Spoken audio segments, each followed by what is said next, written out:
Hari ini kita akan belajar firman Tuhan yang saya beri tema atau judul menjadi pengelolanya Tuhan. Nah, kalau kita lihat di dalam Kejadian 1 ayat 28, firman Tuhan berkata gini, Allah memberkati mereka, yaitu manusia yang diciptakan Tuhan itu, lalu Allah berfirman kepada mereka, beranak cuculah dan bertambah banyak, dikatakan, penuhilah bumi dan taklukkanlah itu. Berkuasalah atas ikan-ikan di laut dan burung-burung di udara dan atas segala binatang yang merayap di bumi. Kalau kita perhatikan apa yang dicatat di dalam Kejadian 1 ayat 28 ini saudara, memberikan kepada kita sebuah penegasan dan sebuah informasi yang valid dan jelas bahwa waktu Allah menciptakan manusia, manusia diciptakan oleh Allah bukan hanya serupa dan segambar, tetapi ada mandat yang Allah berikan kepada manusia yang diciptakan itu. Nah, mandat yang Allah berikan kepada manusia yang pertama adalah untuk berkeluarga, karena itu dikatakan beranak cuculah dan bertambah banyak. Dan mandat yang kedua adalah untuk menjadi pengelola dari apa yang sudah Tuhan ciptakan atau titipkan atas manusia itu. Sehingga di dalam ayat yang kita baca tadi, kita menemukan kata ini, penuhilah bumi, taklukkanlah itu, berkuasalah, dan kemudian dikatakan apa? Atas ikan-ikan di laut, burung-burung di udara, dan atas segala binatang yang merayap di bumi. Kata penuhilah, taklukkan, dan berkuasalah itu menunjukkan kepada kita bahwa Tuhan memberikan kepada kita otoritas untuk menjadi pengelola dari apa yang telah Tuhan ciptakan.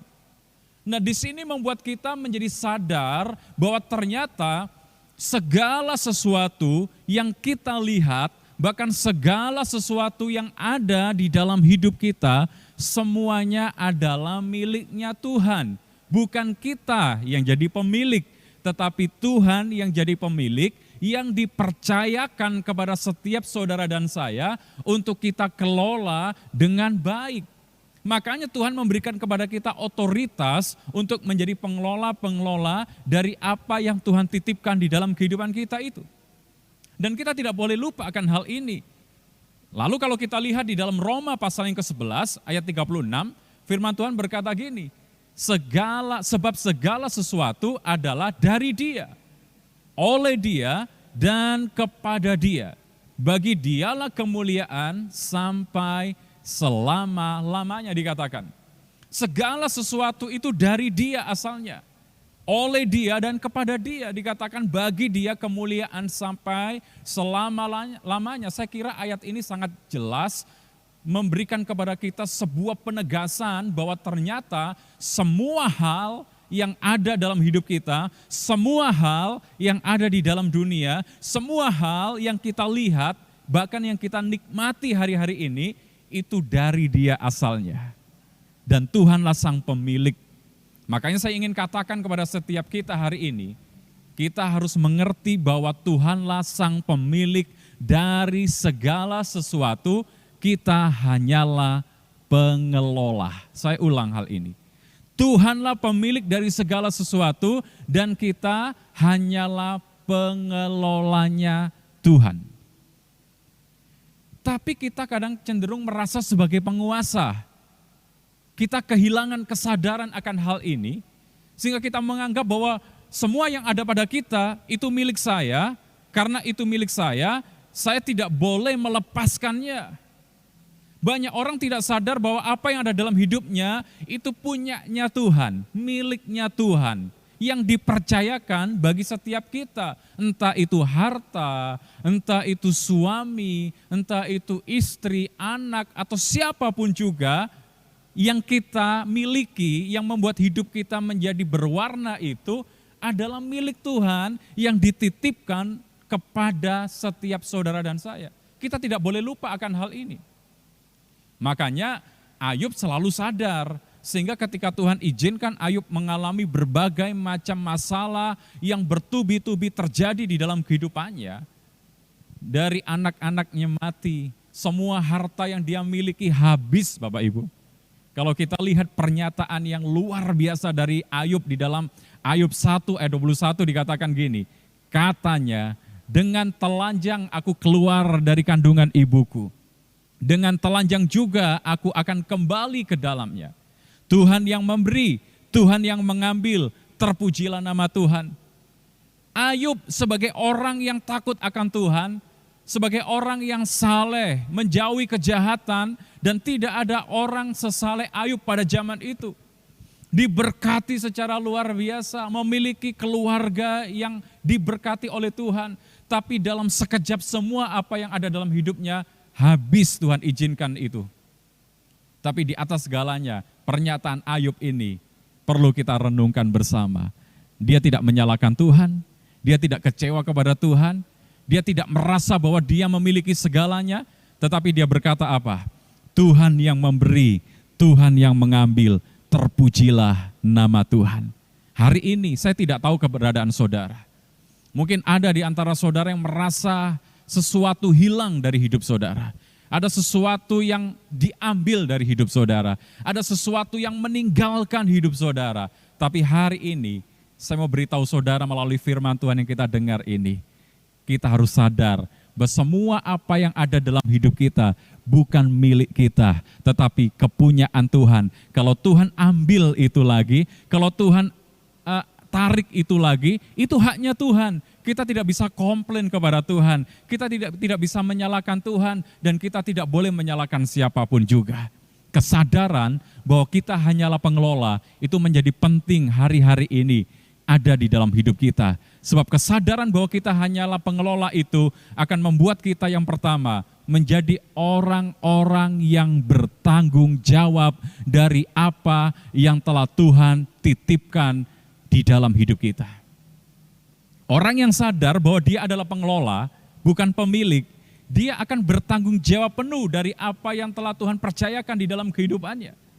Kalau kita perhatikan di dalam Matius 24, ayat 14-30, kita tahu perumpamaan tentang talenta. Ada seorang tuan yang mempercayakan kepada 3 hamba dengan kepercayaan yang berbeda-beda. Yang seorang dipercayakan 5 talenta. Yang seorang lagi dipercayakan 2 talenta, dan yang seorang lagi dipercayakan 1 talenta. Alkitab catat begini, masing-masing menurut kesanggupannya. Ini sesuatu yang penting. Kita tidak boleh iri dengan keberhasilan orang lain. Kita tidak boleh iri dengan kekayaan orang lain. Sebab Tuhan mempercayakan kepada seseorang itu berdasarkan kesanggupannya. Tuhan yang paling tahu kita sanggup dipercayakan berapa.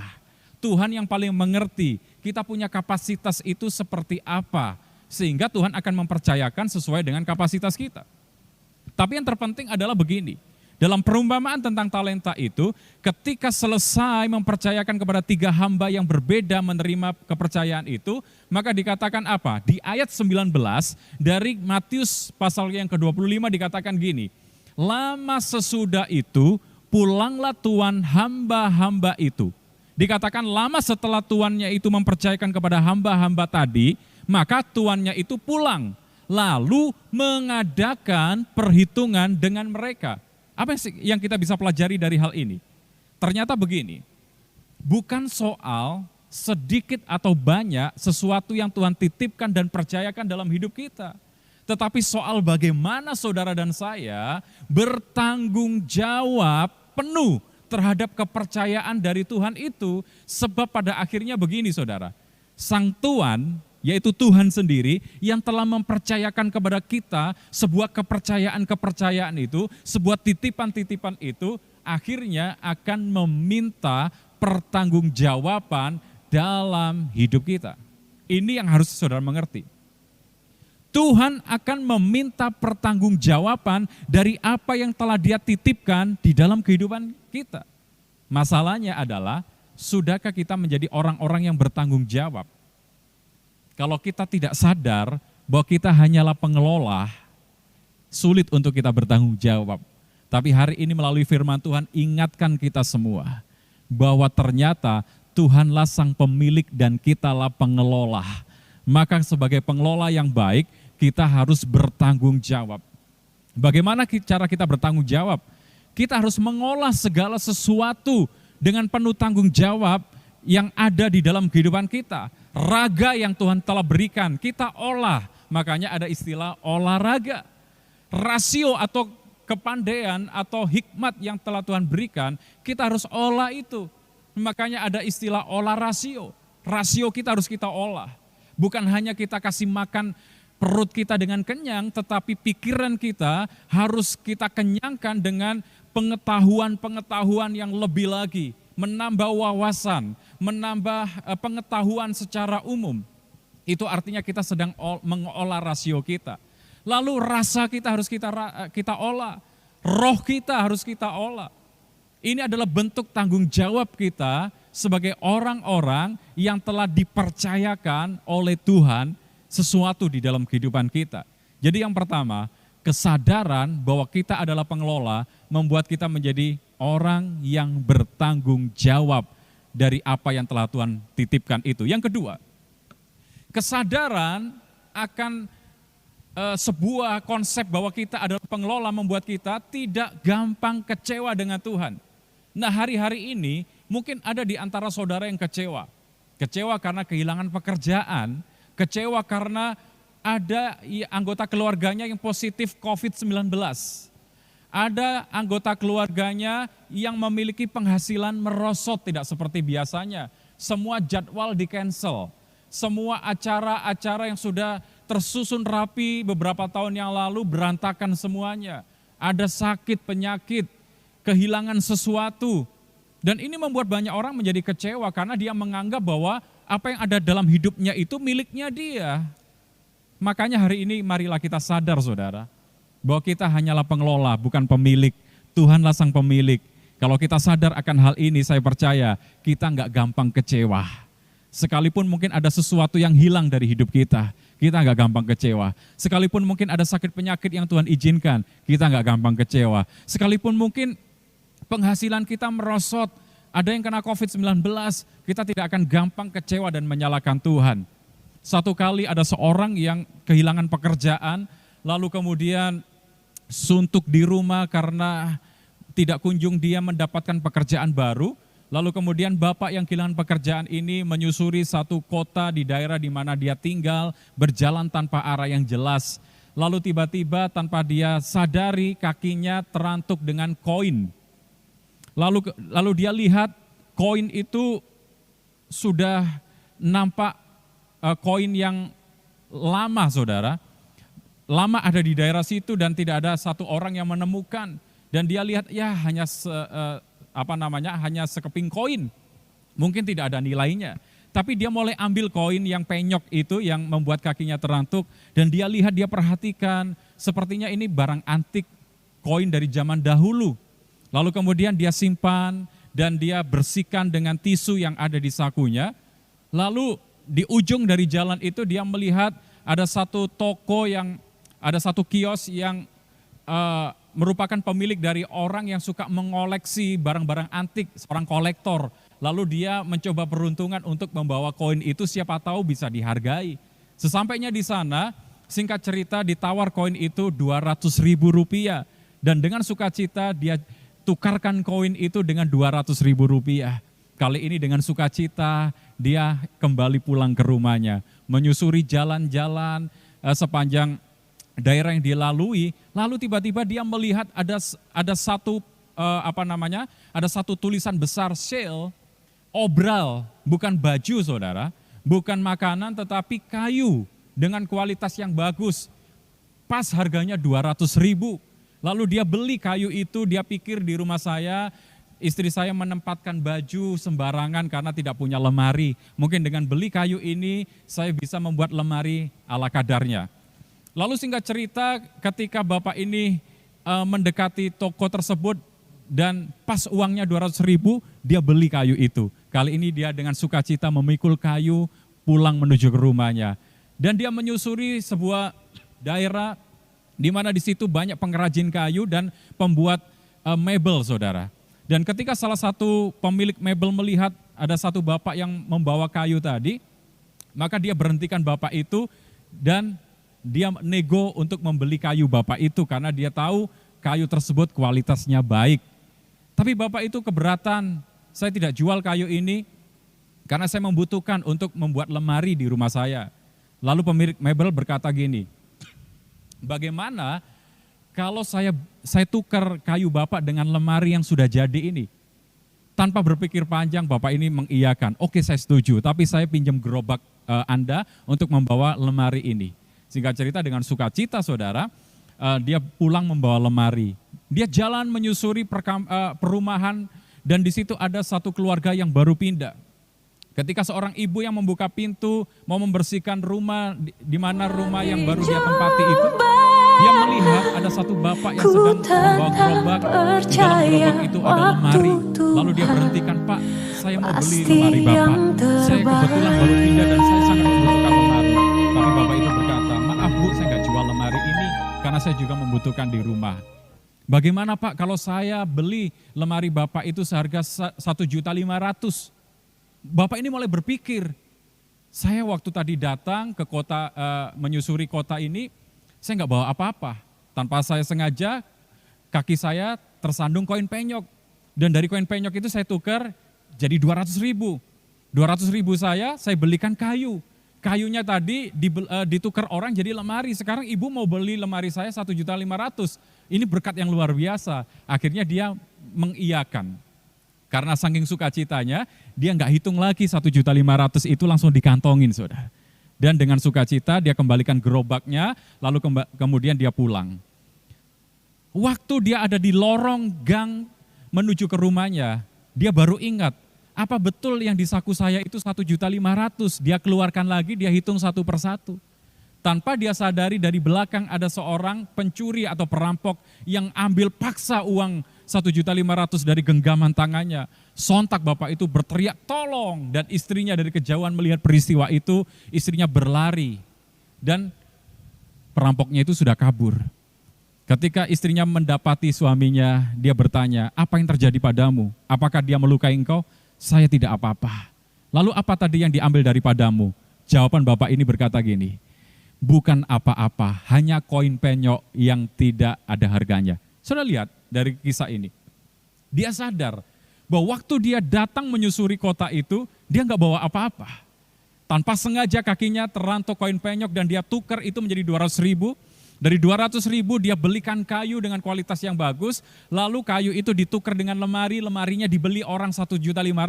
Lalu ketika 1.500.000 yang ada di genggaman itu direbut paksa oleh orang lain, diambil paksa, dia nggak kecewa karena dia tahu dari awal dia nggak punya apa-apa. Tanpa sengaja dia menemukan koin yang akhirnya membuat dia memiliki segala sesuatu. Ayub pun berkata seperti itu. Nah kalau kita perhatikan dalam Alkitab saudara, Yunus pernah kecewa dengan Tuhan. Ketika satu kali, waktu dia menyampaikan kabar pertobatan kepada Niniwe dan dia keluar kota Niniwe, lalu untuk menutupi panasnya terik matahari, dia berlindung di sebuah gubuk. Dan atas penentuan Tuhan, di dalam Yunus 4 ayat 6, saya baca secara cepat, lalu atas penentuan Tuhan Allah, tumbuhlah sebatang pohon jarak melampaui kepala Yunus untuk menaunginya, agar ia terhibur daripada kekesalan hatinya. Yunus sangat bersuka cita karena pohon jarak itu. Semula pohon jarak itu enggak ada, tapi Tuhan yang menumbuhkan dan dia bersuka cita untuk itu. Tetapi keesokan harinya ketika fajar menyingsing, atas penentuan Allah datanglah seekor ulat menggerek pohon jarak itu sehingga layu. Segera sesudah matahari terbit, maka atas penentuan Tuhan bertiuplah angin timur yang panas terik, sehingga sinar matahari menyakiti kepala Yunus. Lalu rebalah ia lesu, berharap supaya mati, katanya, lebih baik aku mati daripada hidup. Di ayat 9, Tuhan berfirman kepada Ayub, Yunus maksud saya, layakkah engkau marah karena pohon jarak itu? Jawabnya, selayaknya aku marah sampai mati. Jawab Allah di ayat 19. Di ayat 10 maksud saya, engkau sayang kepada pohon jarak itu yang untuknya sedikit pun engkau tidak berjerih payah dan yang engkau tidak tumbuhkan, yang tumbuh dalam satu malam dan binasa dalam satu malam pula. Kita lihat Yunus kecewa kepada Tuhan karena dia lupa bahwa Tuhan yang membuat segala sesuatu itu ada. Tuhan yang menumbuhkan pohon jarak itu. Ketidaksadaran bahwa Tuhan sang pemilik akan membuat kita gampang kecewa. Tapi sebaliknya, kalau kita sadar bahwa kita adalah pengelola, kita nggak gampang kecewa dengan Tuhan. Walaupun sesuatu yang pahit terjadi, kita tetap percaya di balik setiap peristiwa ada maksud Tuhan yang luar biasa dalam hidup kita. Yang ketiga, kesadaran bahwa kita pengelola akan membuat kita tidak sombong atau tidak congkak. Kita tahu Alkitab berkata orang yang congkak itu menjadi musuh Allah. Yakobus 4 ayat 6 dikatakan, Allah menentang orang yang congkak, tetapi mengasihani orang yang rendah hati. Orang yang sombong itu adalah gini, orang yang berpusat kepada diri sendiri, suka pamer atau promosi diri sendiri, tidak menghargai kasih karunia Allah, dan melakukan segala sesuatu tidak dengan ketulusan hati. Pasti ada maksud terselubung dari apa yang dia lakukan. Kalau dia berbagi, tujuannya supaya namanya dia yang dikenal oleh banyak orang. Nah ini hati-hati saudara. Sekali lagi saya katakan bahwa orang yang congkak itu menjadi musuh Allah. Orang yang sombong itu menjadi musuh Allah. Makanya kita harus sadar bahwa semuanya karena Tuhan. Semuanya dari Tuhan. Faktor Tuhan itu yang paling menentukan di dalam kehidupan kita.